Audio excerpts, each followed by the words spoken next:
Ding, ding, ding, ding. There you have it. The closing bell at the New York Stock Exchange, capping off another day of trading on Wall Street. It was really pretty up and down, especially just at the end there for the Dow, finishing the day relatively flat down. It looks like 148 points. The S&P is down around 1%, while the tech-heavy NASDAQ is down around 0.75%. So red all around. For more, let's bring in Lindsay Owens. She's the executive director of economic think tank Groundwork Collaborative. Thanks for connecting with us. From your perspective, we know there's a lot of components that make up why the market gains or loses on any single day, but what's really driving the markets today? Yeah, thanks for having me. I mean, unfortunately, I think on this one, the answer is pretty simple. The speech that Jerome Powell, the chairman of the Federal Reserve, gave yesterday at the Federal Open Markets Committee meeting, was not good. He did not deliver good news. He said really two things. The first thing he said is, look, I think the chance of us getting out of this without a recession is narrowing. I think the markets are not looking forward to that recession and obviously responded accordingly. And the second thing he said is no matter that the chance of a recession is going up, I'm going to stay the course. I'm doubling down on this interest rate hike strategy.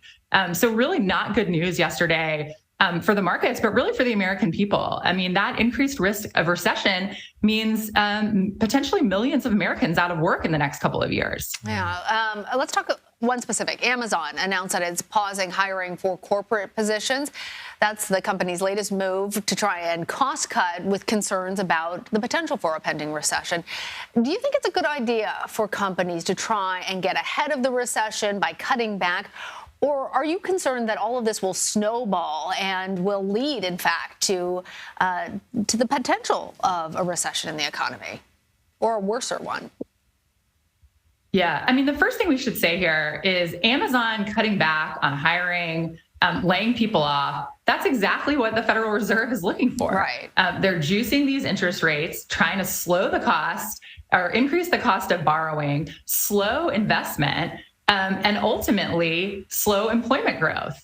Try to create some, what they refer to as slack in the labor market. What that really means is they want a pool of people who don't have jobs, who are kind of desperate for jobs. They want that pool to increase. And so Amazon is responding exactly the way the Federal Reserve is hoping. And the theory here, the theory of change, is that, that slowing of business investment, that slowing of the labor market will reduce demand and ultimately cool prices.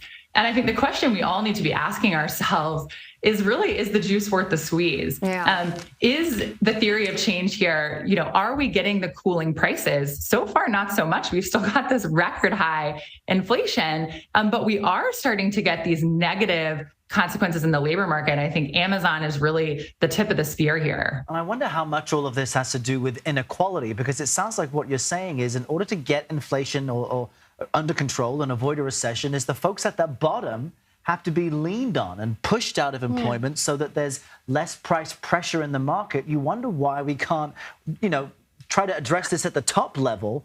Mortgage rates, for example, fell below 7% this week, but that's still more than double what it was this same time last year. So how should we be characterizing these things? Is that a good thing? Is that more ominous because things are so more expensive? And Powell, as you say, has admitted, hey, I'm into what I'm doing now, despite the fact it's not preventing a recession.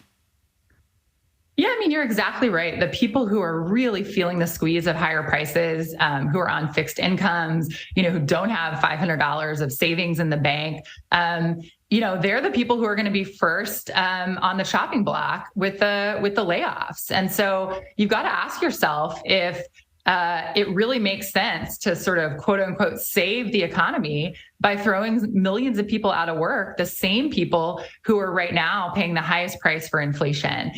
So it's a really dangerous game. And I think we've got to consider alternatives to bring prices down other than manufacturing a really harmful and consequential global recession.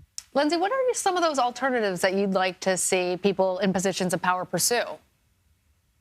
Yeah, so I think we've got a few options. Chairman Powell can work on the demand side, but the truth is a lot of the inflation that we're seeing isn't coming from that demand side. Chairman Powell himself yesterday said, in response to questioning at the meeting that he doesn't believe that this inflation is coming from wages. So where is this inflation coming from?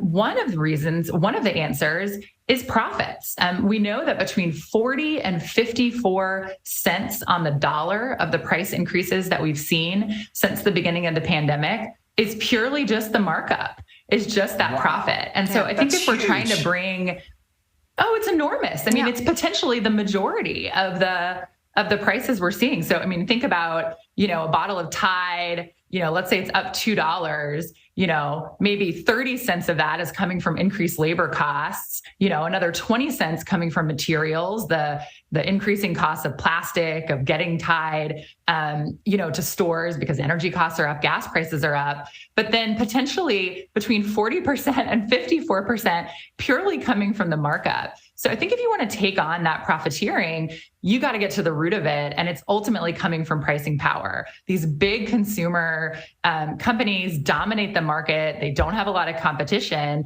and they're going for broke right now and really bilking consumers along the way. I think we don't talk about that that aspect of it enough. We look at the Fed, but they only have one lever that they can pull and they've been pulling it. All right. Lindsay Owens, thanks. Thank you, Lindsay. Thanks for having me.